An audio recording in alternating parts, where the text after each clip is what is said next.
Hello, everyone. Welcome back to the Relay Bitcoin podcast. Crazy times currently. God damn. What's happening, Andre? What did you do with the Bitcoin price? It's, they know Bitcoin Atlantis is coming, so everybody's buying BTC to buy tickets to come to Madeira. No, I don't know. It actually helps that it's pumping, so we have a good timing for the conference, I guess. It couldn't be better because probably the ETF will be there. The price will probably hit an all-time high until then, and the halving will be around the corner. And like in the middle of this, you're Yes. launching and organizing this crazy conference in the middle of the Atlantic Yeah. in Madeira on this nice island. I've never been, but I'm really looking forward to go there. So tell us more about, obviously, André Loja is an OG Bitcoiner and the organizer of the Madeira conference, the first edition of the Bitcoin Atlantis conference in Madeira next year, beginning of March.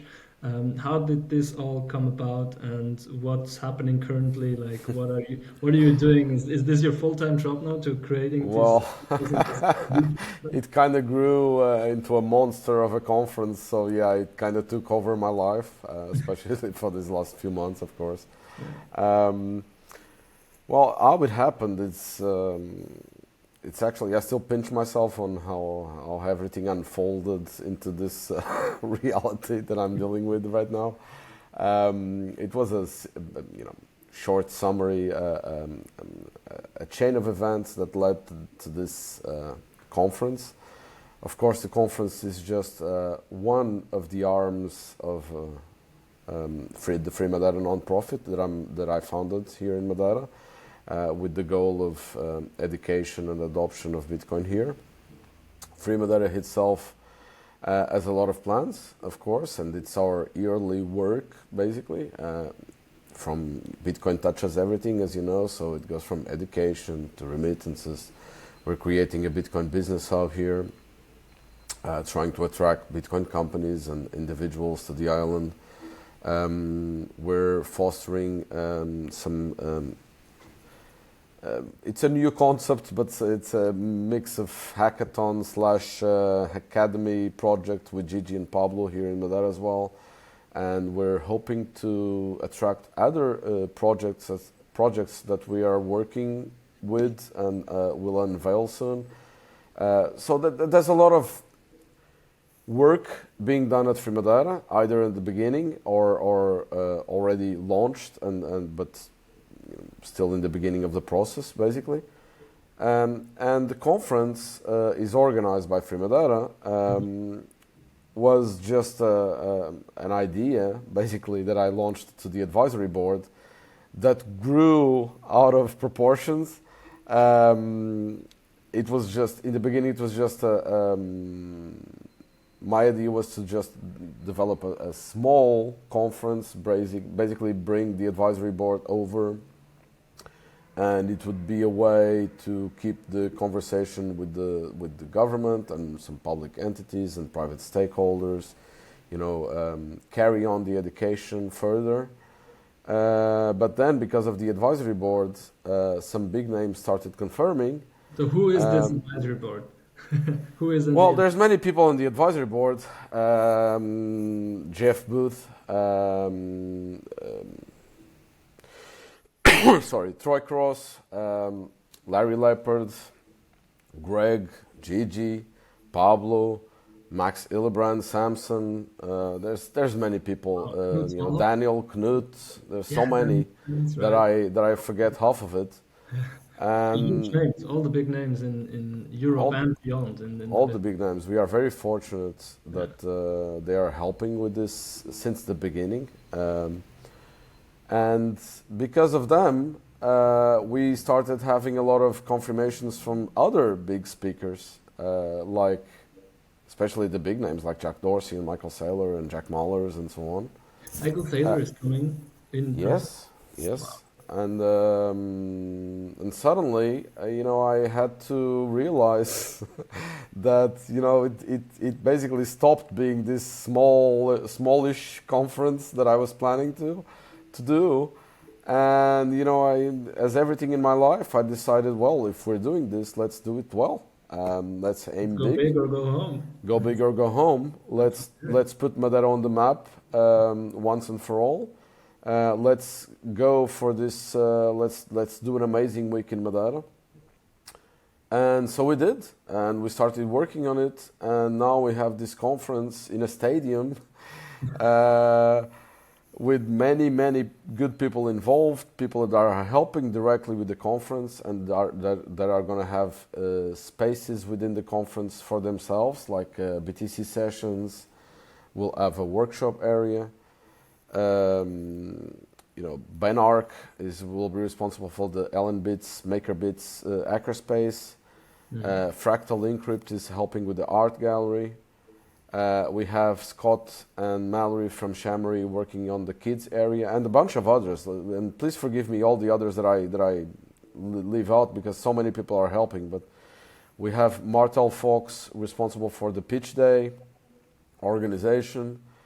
We have Natalie, Rachel, Valerie Love responsible for the women's events. We have Josiah's Carbon, Coach Carbon, responsible for all the sports events. We have a golf tournament. We have boat trips. We have track trips. We have the Pleb Walk team with us. We have Tim Satoshi doing the Halfini run. We have so many satellite events happening and good people helping that it's going to be a fantastic week in Madeira. This, apart from, of course, the main stage and the open source stage and the kids area stage and the book corner and many other things that we're doing in terms of conversations itself. How many people can you fit on this island? Because there will be so many people. Well, the island is on top of a very inactive volcano base made of really hard rock, so it won't go down. If you want to lose your wallets, you have to get on a boat. The Madeira is not sinking. But yeah, we can fit a lot of people. We have a great venue. We're aiming for 5,000 people. How things are going, hopefully, I think we're going to get there. So it's going to be a great event, and there's many other places around where we're doing the satellite events that are also great. We're having a music festival in a very cool park near the venue. Theo Katzman is headlining the festival. We're going to have a special meetup at Nidi Design Center, which is a very cool bar/restaurant in the port of Funchal. We're going to have a Noob Day, 100% in Portuguese, the day before the conference in another conference hall that was inaugurated last year. They're an amazing place as well. We have the Mega Pleb dinner on Sunday for 650 people. The famous meat on skewer that we have here in Madeira, the traditional espetada.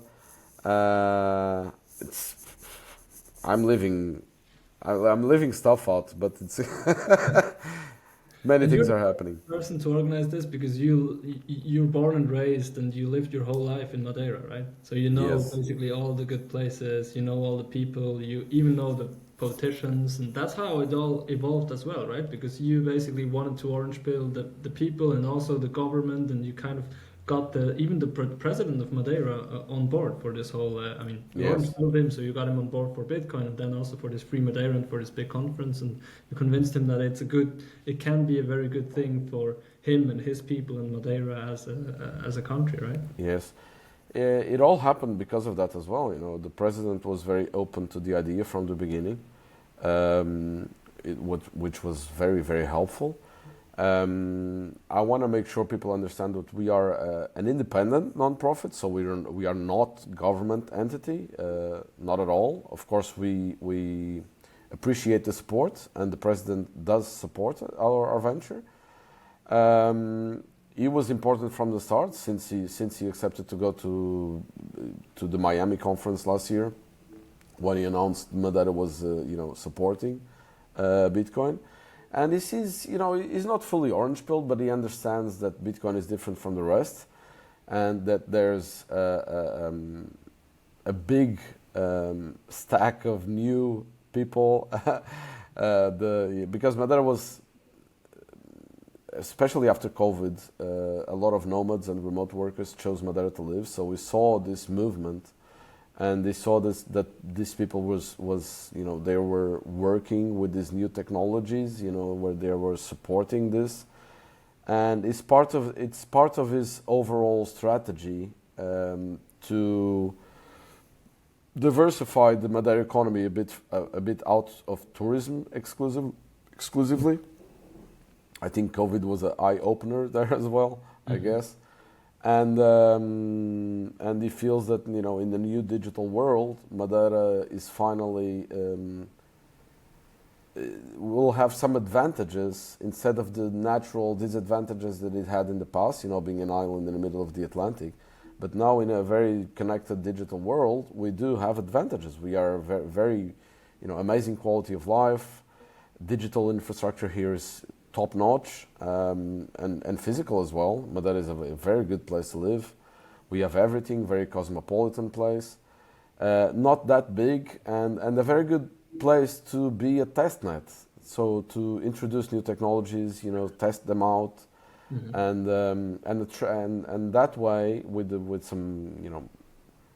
some nicer fiscal policies as well, attract people, individual businesses to human capital and business capital to the island, so that it can diversify a bit from tourism only, and increase the technology part of the economy, I guess.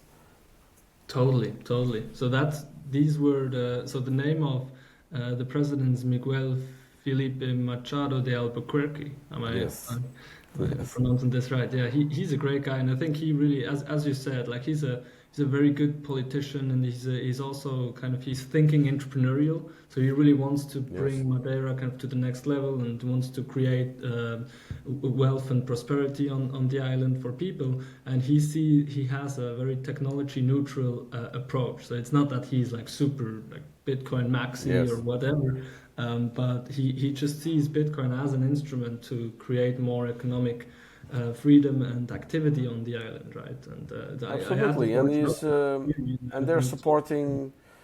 they're supporting other ventures that they see fit for Madeira. For example, they outside of the Bitcoin world, they recently introduced this cluster of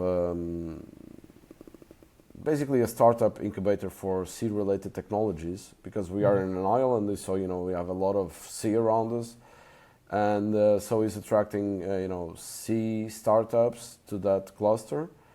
They're doing this new hospital, for example, and half of the hospital will be a university / new technologies for health, so attracting health startups there as well. So it's part of the overall strategy of diversifying away from the traditional sectors that Madeira relied on in the past. Yeah.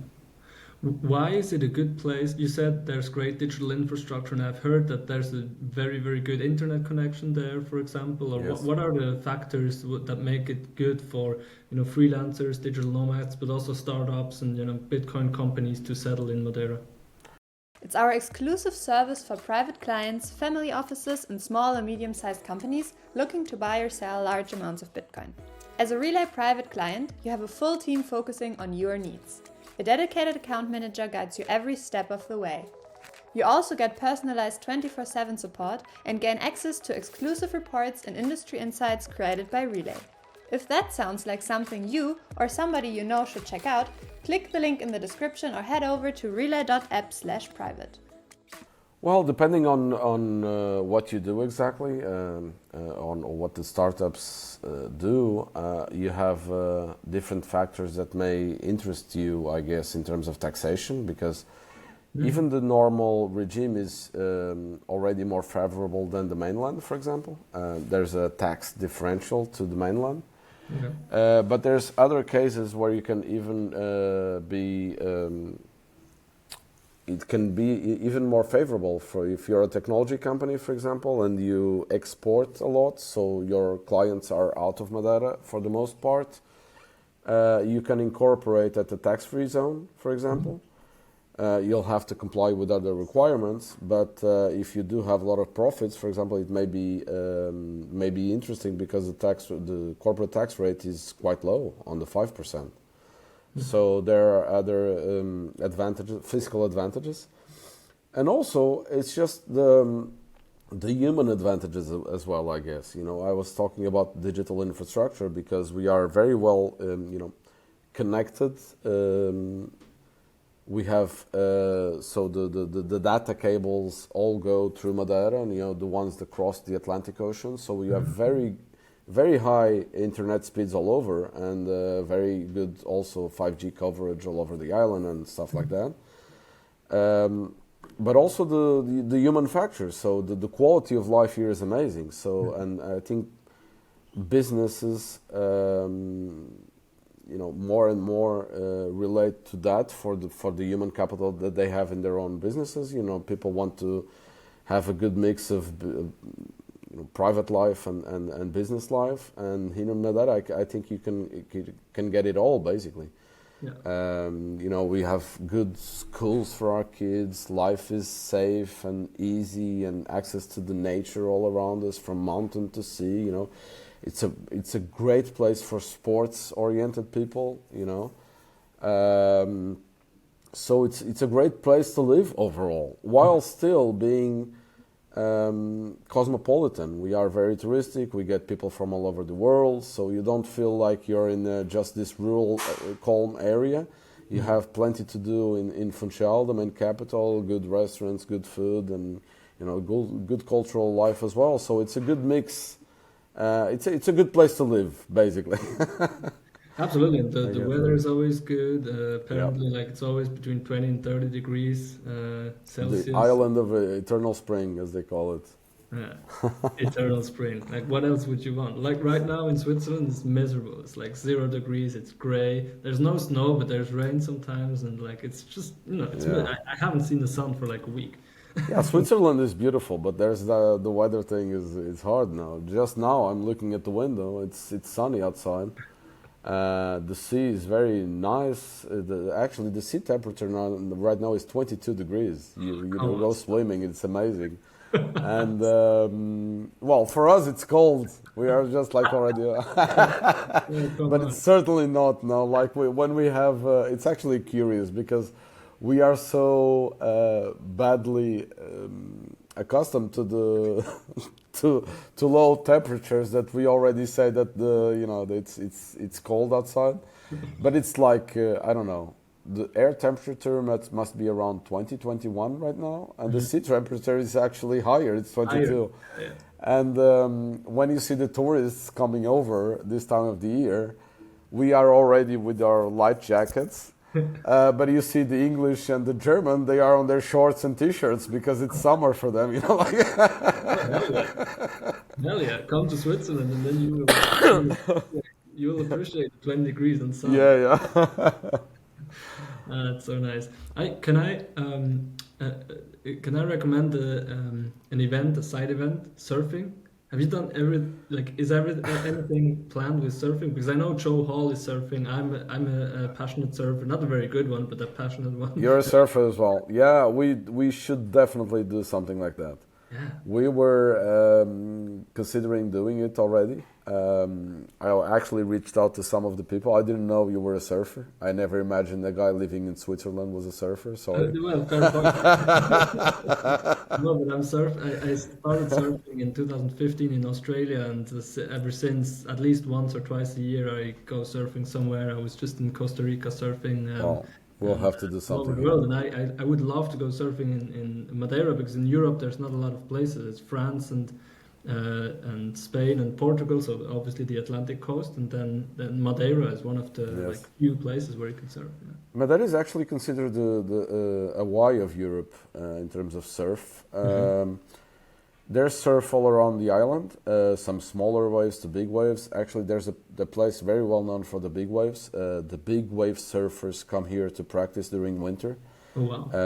In Jardim do Mar, but that's really hardcore for very experienced surfers because it's rock and it's close to the, it's for experienced guys. But there's other places around the island where you get more gentle waves. The problem, of course, with with surf as a satellite event is you're always dependent on the weather conditions. If the sea is coming from the south or the north, or you choosing the place to surf, it's sometimes hard, but we'll try to make it happen. I mean, there's good, like Magic Seaweed, I think now it's called Surfline. There are good applications where you can check, I think, usually 10 to 14 days forecast. So I think a week before we could definitely start planning. Yes, that's what João, the brother of my wife, actually is a surf instructor. And I was talking with them about it, exactly because I was thinking of already doing this. And they told me, oh yeah, we can see, they told me the same thing. We can know more or less 12 days in advance. And I said, okay, and then I can only announce it 12 days before the conference. You can always announce it before, like gather the interested people together, and then if it happens, great. If not, look, everyone knows how it is with surfing. Exactly. We'll do it. Nice. Really looking forward to that. So cool. I also wanted to talk quickly about mining. Because is it true that Madeira basically has very good conditions or very good preconditions for mining? And is this also one of the pillars where the president or like the government of Madeira wants to attract miners? Because there's a lot of energy, wind energy. I think you also talked. Well, about that's not really the case. I maybe what we want is to introduce mining as a possibility for the public power company, because in Madeira it's a monopoly. There's only the public power company managing the whole electricity infrastructure. Let's put it this way. But there's many advantages and being part of the EU and all those renewable targets, that they're aiming for in terms of renewable penetration and so on. But in Madeira, it's even harder, I would say, to implement these technologies from other places, because we are an island, right? And it's a closed circuit. So we are trying to, I won't say orange pill, but at least teach them is a hard word, but make them understand how the technology works for the technicians themselves, so they can see the advantage of integrating mining as a base load for and the excess buyer of last resort, for them to accommodate in their overall energy strategy. They have been spending millions in the past in battery farms and other stuff to accommodate the spikes of the renewable introduction, right?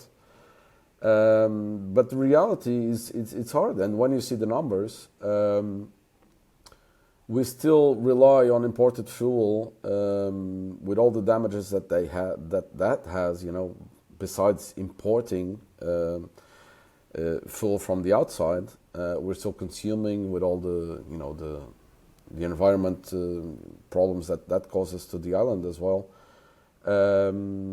because it's still unreliable, and you cannot increase a lot the load factor from the renewables without providing the base load stabilization of other stuff, and that's where Bitcoin miners can be introduced.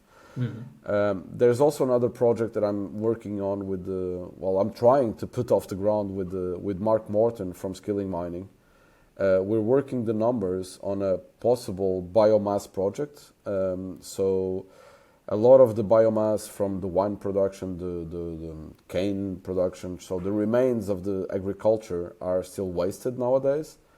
And there's the possibility to possibly monetize that through energy production, while getting fertilizer at the same time. And if the numbers work, we're possibly taking that project off the ground, which I would love to see happening.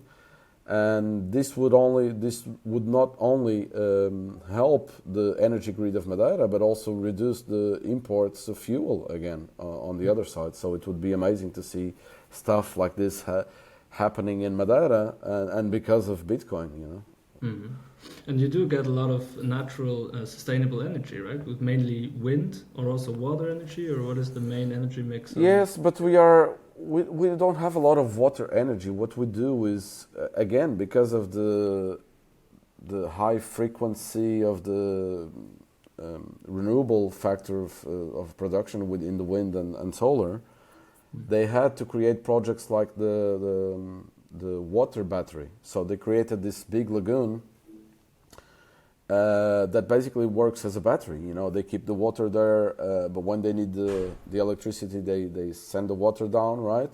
Because And they when have they surplus of energy that they yeah, need. when they don't need, they send the water up again through wind. Sorry, I don't remember the word now. The wind blades or whatever. Yeah. And but it's basically workarounds and investments to again have a way to keep the energy stored, basically. Yeah.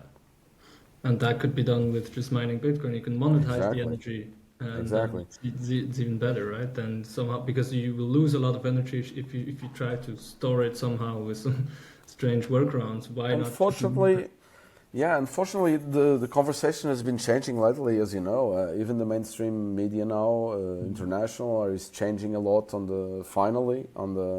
the advantages that mining can have for the environment and for the grids and for everyone. Yeah. Finally helping, but you know, these people, the government officials, they were still a lot affected by the old news, the FUD. You know, the Bitcoin miners were just here to consume all the energy of the world, and we were gonna die, and in a ball of flames. I just saw last week a report from 2017. I think it was one of the mainstream. You know, you laugh so hard looking at this of these things in the past, saying that in 2020 Bitcoin mining would consume all the energy of the world. Yeah. You know, we're still. All of it. But finally, slowly things are changing, and we hopefully will add more education to the process, and eventually things will be normal, right? Absolutely. And that's really the big value of such a big conference, is that, you know, all these very knowledgeable, experienced, you know, Bitcoin experts come here, and the whole population, including the politicians, the regulators, the leaders of the companies, the entrepreneurs, all of them probably come here. I mean, that must be the biggest event in Madeira, right? Oh yes. This week, right? So everyone will look at it, will come. They will all, you know. No, I would say even more, Julian. If we can really make that happen, if we get the numbers that we're aiming for, it's going to be the biggest event of Madeira ever. So I don't think I've spoken to older people, and there wasn't ever an event that for 5,000 people in Madeira. So yeah, it's going to be great. And also the big names, you know, especially names that weren't directly connected to Bitcoin, like Jack Dorsey. You know, he's a very well-known tech CEO before Bitcoin even existed. You know, create a lot of fuzz and curiosity. And also one of the big aims, of course, is to attract the locals and the government officials and the stakeholders.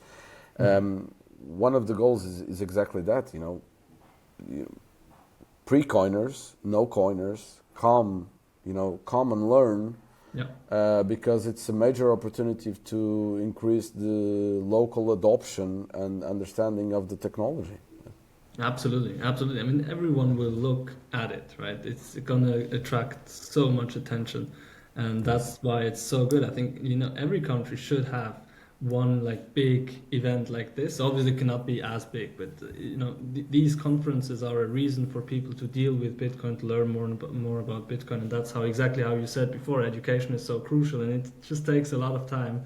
And if we just let the traditional media do the education about Bitcoin, well, then we're not going to end up in a good place, right? So we need to do this, and it's great that you have founded this association with Free Madeira and all these initiatives and the Orange Pill to government, etc. I think it is really the way to go, and I'm really looking forward to this conference. What is it that you are mostly looking forward to? Like, what's going to be the highlight for you in these 2-3 days of the conference?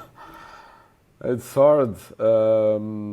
There's so many things happening that I don't even know if I can just point an highlight. You know, I don't know. From the programming of the main stage is ridiculously good. We had again the support of big names. We decided to keep it very clear and very educative on the main stage, so we don't have any, smaller sponsors things and paid things. We kept it very clean on the main stage. We divided into blocks. We're going to have 3 days of conference, 6 blocks, and every block has its own curator. And the names are amazing. Like one of the blocks is Preston Pish, the other one is Daniel Prince, another block is Alex Gladstein, another is Troy Cross, another is myself, the Madeira block, and Jeff Booth to finalize. Nice. And they were very specific on their blocks with the aim of getting the most fruitful conversations possible. So it's big panels, long panels, so we can get deep conversations on the topics, and we're gonna have some very, very good keynotes. It's an amazing programming on the main stage. But we have 120 speakers confirmed already. Wow. So the open source stage is going to be fantastic as well. Of course, a lot more focused on the communities, on the technology part, Nostra, Lightning, all of that, developers. But we're going to have great conversations on the open source stage. And we have great people helping us there as well, like Marcy and Anna, Gigi. And we're creating this... he's helping us with the programming since the beginning, actually. And we're actually going to have their project, our project. I'm involved as well with Gigi and Pablo, called the Sovereign Engineering, that is going to launch at the beginning of January here in Madeira. And when it finalizes, they're going to present at the open source stage as well. So we're going to have a lot of good guys there, and a lot of good panels and keynotes at the open source stage as well. And we have some smaller stages as well with, we have a book corner just with book authors conversations. We have the gallery that's going to have conversations of itself as well. Even in the kids area, there's a small stage, more for the mothers and the families and so on. But there's programming for everyone. That's so good, so good. Oh my God, I'm really looking forward to that. I can't wait to come. I will come for at least 10 days because I will need 2-3 days before to, relax a bit, calm down, surf. And surf. Exactly. And then there will be like these couple of pre-events that I've already got invited to. Looking really forward to that one. And then these two, I think it's 2 or 3 days, first till the third. Yeah, and I forgot to mention, besides our own satellite events, there are many other satellite events that are being programmed by other people. Yeah. There's My First Bitcoin is going to do an event here before. The guys from Fulmo Raspberry Blitz are doing an event as well. There's many things are happening, I've done before. I got some invites already, and then after it as well, I think on the 4th, there's this kind of, I heard something, I think around hiking or something, so there are probably going to be some post events as well. Yes, many things are going to happen, smaller things, bigger things, some private things, some open things, there's things for everyone. There's parties. We have already like 3 parties confirmed. Nice. In very cool places. There's things for everyone, from morning runs to hike runs, hikes in the mountains, to surfing trips, to boat trips, there's many things to do.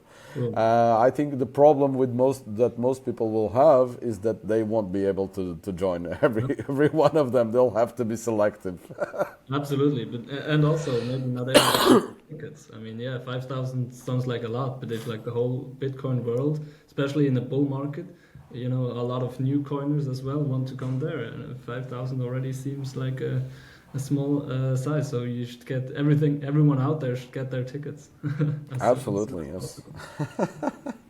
Absolutely, and if we do get to the 5,000, it's going to be hard to people will have to select very well their what they want to do here in Madeira, because they won't be able to do everything. No. You know, I'm already confirming to that myself. I'll have to select myself where I'm gonna be, because I can't go to everything. No, yeah, focus is important. No, it's Yes. gonna be super, super cool. But Thank you so much. curating is very hard, actually. Putting stuff out is very hard. I can imagine, because you probably also have more options than you can really implement, right? You Yeah. cannot do everything. You cannot have everyone on stage. You cannot have every event. You need to curate. Yeah, Yes. that's a hard job. But thank you for doing this. Thank you for putting it together. This is very important. It's going to be super exciting and a life-changing experience for everyone. I hope so. Thank you, Andre. Oh, I have a last question before Yes. I ask this question to every podcast guest. I don't know if you know, but so you, I expect you to own some Bitcoin. What's the portion of your total wealth that you keep in Bitcoin, in percentage-wise? Well, I don't know the exact number, but I'm very irresponsible, because I'm truly bullish. Yeah, irresponsible in a way that I'm very, very bullish on Bitcoin. So I have way more than I should. Basically, all my savings are in Bitcoin. Of course, I have a family, and I have businesses, and I have a fiat earning that I can, you know, deal with my life. But basically, all my savings are on the best possible, you know. For me, there's no second best, as Michael Saylor would say. So when I think where I allocate my savings, I don't even have, you know, my mind doesn't comprehend any other option than just save it in Bitcoin, basically. So. It makes sense, right? And you say you are irresponsible. Maybe you are actually quite responsible and quite rational in it. If you think about it, like where to put your savings, well, probably exactly. And when I where else? Yeah, when I consider it nowadays, you know, when you see all the options that, you know, because as we all know, we are Bitcoiners, right? You know, fiat is melting, and we cannot just keep it in the bank account, and you have to, you know, we could go more 2 or 3 hours just discussing all the malinvestments that fiat money, you know, causes, I guess. When you consider again where to allocate your savings, nowadays I don't even consider other options, because it's so obvious that Bitcoin is the best saving instrument that we can have. And, you know, it just my only advice is just, you know, allocate that money that you know you won't need for at least 4 or 5 years, as it's the usual advice, because it's still volatile, and it's going to keep being volatile. Yep. So just be careful on that. And in my view, it's the best savings instrument you have. So no other option, really. So. No second best. Thank you so much for being here, Andre. This was a really, really nice and inspirational conversation. I'm really looking forward to come to Madeira. Thank you, Julian. See you there. Thank you. Bye. Bye-bye. Okay, stop the recording. This was